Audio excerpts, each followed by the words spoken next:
Israel के दो front पर युद्ध बाकी फ्रंट से कहीं ज्यादा तेज है। इसराइल लगातार गाजा और लेबनान में हमले कर रहा है और गाजा से भी कभी कभी रॉकेट दागे जाते हैं और लेबनान से तो मिसाइल, रॉकेट, ड्रोन सभी इसराइल पर दागे जा रहे हैं। लेकिन इस सब के बीच अमेरिकी सरकार ने इसराइल की सरकार को एक चिट्ठी लिखी है। गाजा के हालात को लेकर ये तीखी चिट्ठी लिखी है। इससे ज्यादा तीखी चिट्ठी पहले कभी नहीं लिखी गई। इससे ज्यादा तीखी चेतावनी पहले नहीं दी गई। अमेरिका ने इजराइल को 30 दिन दिए हैं कि गाजा में मदद को वो बेहतर बनाए। उत्तर गाजा में ताजा हमले में बड़ी संख्या में आम लोगों की मौत हुई है और उसके बाद अमेरिका ने ये अब तक की सबसे सख्त चेतावनी दी है। कहा है कि अगर मदद नहीं पहुंची तो सैन्य मदद में कटौती वो कर सकता है इजराइल को।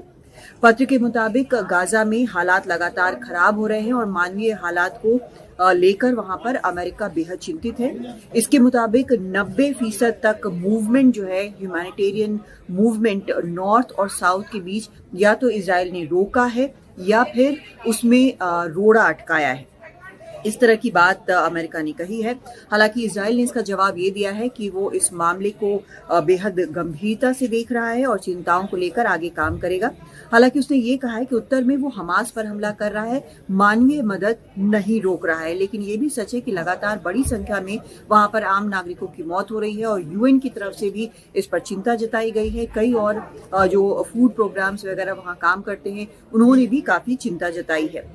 हालांकि इजराइल ने अब ये भी जानकारी दी है कि सोमवार को कम से कम 30 ट्रक वर्ल्ड फूड प्रोग्राम से मिली मदद को लेकर गाजा में घुसे हैं।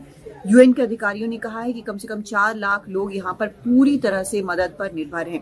पहले ये कहा गया है कि वहां पर हालात बेहद खराब है। यूएन की तरफ से भी ये कहा गया है कि हालात काफी वहां पर मुश्किल हैं और इस सब के बीच ये 30 ट्रक जाने की बात इजराइल कर रहा है। लेकिन अमेरिका की इस चिट्ठी को लेकर कई जानकार ये भी कह रहे हैं कि ये चिट्ठी इसलिए लिखी गई है क्योंकि अमेरिका ने अब तक जिस तरह से गाजा के हालात को हैंडल किया है उसको लेकर सवाल उठ रहे हैं। चुनाव होने वाले हैं, 5 तारीख को, महीने से भी कम वक्त बचा है और उसमें कहीं ना कहीं एक डैमेज कंट्रोल की भी कोशिश है। लेकिन अगर गाजा में इसके जरिए भी मदद मिलती है तो लोगों के लिए निश्चित तौर पर बड़ी राहत होगी। दिल्ली से कादम्बिनी शर्मा, एनडीटीवी इंडिया।